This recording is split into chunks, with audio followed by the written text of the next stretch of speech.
ಅಧ್ಯಾಯ 4. 4ನೇ ದಿನದ ಪಾರಾಯಣ. ಕೌತ್ಸುಕನ ವೃತ್ತಾಂತ.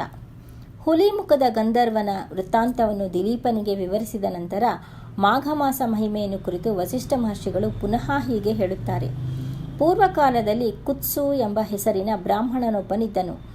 ಆತ ಕರ್ದಮ ಮಹರ್ಷಿಗಳ ಮಗಳನ್ನು ವೇದವಿಹಿತ ವಿಧಾನಗಳಲ್ಲಿ ವಿವಾಹ ಮಾಡಿಕೊಂಡನು. ಕೆಲವು ಕಾಲಾನಂತರ ಆ ದಂಪತಿಗಳಿಗೆ ಒಬ್ಬ ಮಗ ಜನಿಸಿದನು. ಮಗನಿಗೆ 5 ವರ್ಷವಾಗುತ್ತಿದ್ದಂತೆಯೇ ಉಪನಯನ ಮಾಡಿದರು. ಆ ಬಾಲಕನು ದಿನದಿನಾಭಿವೃದ್ಧಿ ಹೊಂದುತ್ತಾ ಗುರು ಹಿರಿಯರ ಬಗ್ಗೆ ಗೌರವಾದರಗಳನ್ನು ಚಾಚೂ ತಪ್ಪದೆ ಆಚರಿಸುತ್ತಾ ದೈವ ಕಾರ್ಯಗಳಲ್ಲಿ ಭಕ್ತಿಯುಳ್ಳವನಾಗಿ ಅನೇಕ ಉತ್ತಮ ಕಾರ್ಯಗಳನ್ನು ಮಾಡುತ್ತಾ ಸಕಲ ಶಾಸ್ತ್ರಗಳನ್ನು ವ್ಯಾಸಂಗ ಮಾಡಿದ ಪರಿಣಿತನೆಂದೆನಿಸಿದನು. ಈ ರೀತಿಯಾಗಿ ಕೆಲವು ಕಾಲ ಕಳೆಯಿತು. ಆ ಬ್ರಾಹ್ಮಣ ಬಾಲಕನಿಗೆ ಯುಕ್ತ ವಯಸ್ಸು ಬಂದಿತು. ಆತನಿಗೆ ದೇಶ ಸಂಚಾರ ಮಾಡಬೇಕೆಂಬ ಅಭಿಲಾಷೆಯುಂಟಾಗಿ ತೀರ್ಥಯಾತ್ರೆಗೆ ಹೊರಟನು. ಅನೇಕ ಪುಣ್ಯಕ್ಷೇತ್ರಗಳನ್ನು ಸಂದರ್ಶಿಸುತ್ತಾ ಋಷಿಮುನಿಗಳನ್ನು ಸೇವಿಸುತ್ತಾ ಮಾಘಮಾಸ ಬರುವ ಹೊತ್ತಿಗೆ ಕಾವೇರಿ ನದಿ ತೀರವನ್ನು ಬಂದು ತಲುಪಿದನು. ತನ್ನ ಪುಣ್ಯಫಲದಿಂದಾಗಿ ಈ ಮಾಘಮಾಸದಲ್ಲಿ ನನಗೆ ಕಾವೇರಿ ಸ್ನಾನ ಯೋಗ ಲಭಿಸಿದೆ. ಇದು ನನ್ನ ಭಾಗ್ಯ. ಮಾಘಮಾಸವೆಲ್ಲ ಇಲ್ಲಿಯೇ ಇದ್ದು ಹೆಚ್ಚಿನ ಫಲವನ್ನು ಗಳಿಸಿಕೊಳ್ಳುವೆ ಎಂದು ಮನಸ್ಸಿನಲ್ಲಿಯೇ ನಿಶ್ಚಯಿಸಿಕೊಂಡು ಆಶ್ರಮವೊಂದನ್ನು ನಿರ್ಮಿಸಿಕೊಂಡು ನಿತ್ಯ ಕಾವೇರಿ ನದಿಯಲ್ಲಿ ಸ್ನಾನ ಮಾಡುತ್ತಾ ಭಕ್ತಿಯಿಂದ ಭಗವಂತನ ಸೇವೆ ಮಾಡುತ್ತಾ ಅಲ್ಲಿಯೇ ಕಾಲ ಕಳೆಯುತ್ತಿದ್ದನು. ಆ ವಿಧವಾಗಿ ಕಾವೇರಿ ತೀರದಲ್ಲಿ 3 ವರ್ಷಗಳಿದ್ದು ಅತ್ಯಂತ ಹೆಚ್ಚಿನ ಪುಣ್ಯಫಲವನ್ನು ಗಳಿಸಿದನು. ಆ ನಂತರ ಎಲ್ಲ ಕೋರಿಕೆಗಳನ್ನು ಸಾಧಿಸುವ ಸಲುವಾಗಿ ಘೋರ ತಪಸ್ಸನ್ನು ಮಾಡಲು ನಿಶ್ಚಯಿಸಿ ಆ ಸಮೀಪದಲ್ಲಿನ ಒಂದು ಪರ್ವತದ ಮೇಲೆ ತಪಸ್ಸನ್ನು ಆರಂಭಿಸಿದ.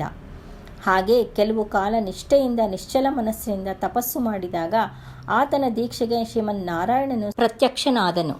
ಆ ಬ್ರಾಹ್ಮಣ ಯುವಕನು ಕಣ್ಣು ಬಿಟ್ಟು ನೋಡಿದಾಗ ಶಂಖ ಚಕ್ರ ಗದಾಧಾರಿಯಾಗಿ ಕೋಟಿ ಸೂರ್ಯ ಪ್ರಕಾಶದಿಂದ ಶ್ರೀಹರಿಯ ಕಮನೀಯ ಪರಿಪೂರ್ಣ ಸಾಕಾರ ಮೂರ್ತಿ ಕಾಣಿಸಿತು.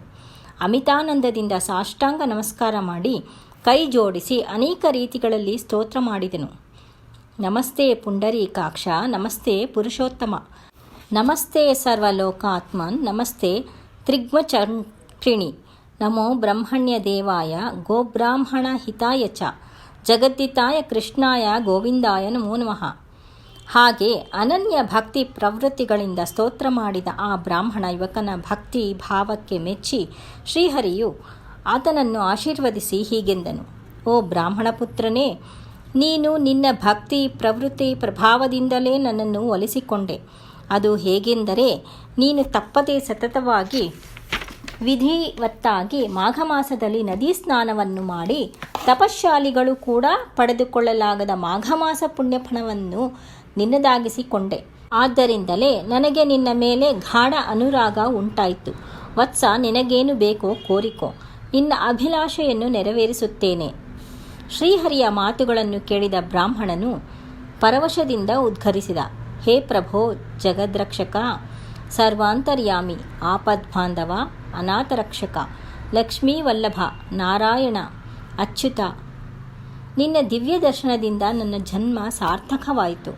ನಿನ್ನನ್ನು ಪ್ರತ್ಯಕ್ಷ ನೋಡಿದ ಮೇಲೆ ಮನಸ್ಸು ಯಾವುದೇ ವಿಧವಾದ ಸುಖದ ಕಾಂಕ್ಷೆಗಳನ್ನು ಬಯಸುತ್ತಿಲ್ಲ, ಒಪ್ಪುತ್ತಿಲ್ಲ. ನಿನ್ನ ಮುಂದೆ ಎಲ್ಲವೂ ನಶ್ವರ, ನೀನೇ ಶಾಶ್ವತ ಸುಖ ಮನೋಮಯನು. ಮುಮುಕ್ಷಗಳು ಯಾವ ಮಹಾಭಾಗ್ಯಕ್ಕೆ ಜೀವನ ಪರ್ಯಂತ ದೀಕ್ಷೆ ತೊಡುತ್ತಾರೋ, ಕೃಷಿಗೈಯುವರೋ ಅಂತಹ ಮಹಾದ್ಭಾಗ್ಯವು ನನಗೀಗ ಲಭಿಸಿದೆ. ಇನ್ನು ಬೇರೇನೂ ಕೇಳಲಿ, ನನಗಿನ್ನು ಇನ್ಯಾವುದರ ಅವಶ್ಯಕತೆಯೂ ಇಲ್ಲ. ನನ್ನದೊಂದೇ ಕೋರಿಕೆ, ನಿನ್ನ ದಿವ್ಯ ದರ್ಶನ ನನಗೆ ಹೇಗೆ ಕಾಣಿಸಿತೋ ಹಾಗೆಯೇ ನಿರಂತರ ಎಲ್ಲ ವೇಳೆಗಳಲ್ಲಿ ಈ ಸ್ಥಳದಲ್ಲಿಯೇ ಭಕ್ತರಿಗೆ ದರ್ಶನ ಕೊಡುತ್ತಿರಬೇಕೆನ್ನುವುದೇ ನನ್ನ ಕೋರಿಕೆ ಎಂದನು. ಆತನ ಕೋರಿಕೆಯನ್ನು ಮೆಚ್ಚಿದ ಶ್ರೀಹರಿ, ಆಗಲಿ ವತ್ಸ, ನಿನ್ನ ಅಭೀಷ್ಟ ನೆರವೇರಲಿ ಎಂದು ಹೇಳಿ ಅಂದಿನಿಂದ ಅಲ್ಲಿಯೇ ನೆಲೆ ನಿಂತ ಭಕ್ತವತ್ಸಲ. ಕೆಲವು ಕಾಲಾನಂತರ ಯುವಕ ತಾಯಿ ತಂದೆಯನ್ನು ನೋಡುವುದಕ್ಕಾಗಿ ತನ್ನ ಗ್ರಾಮಕ್ಕೆ ತೆರಳಿದ. ಬಹಳ ವರ್ಷಗಳ ನಂತರ ಮಗ ಬಂದುದಕ್ಕೆ ವೃದ್ಧ ಮಾತಾಪಿತೃರು ಬಹು ಸಂತೋಷಗೊಂಡರು ಎಂಬಲ್ಲಿಗೆ 4ನೇ ಅಧ್ಯಾಯವು ಸಮಾಪ್ತವು.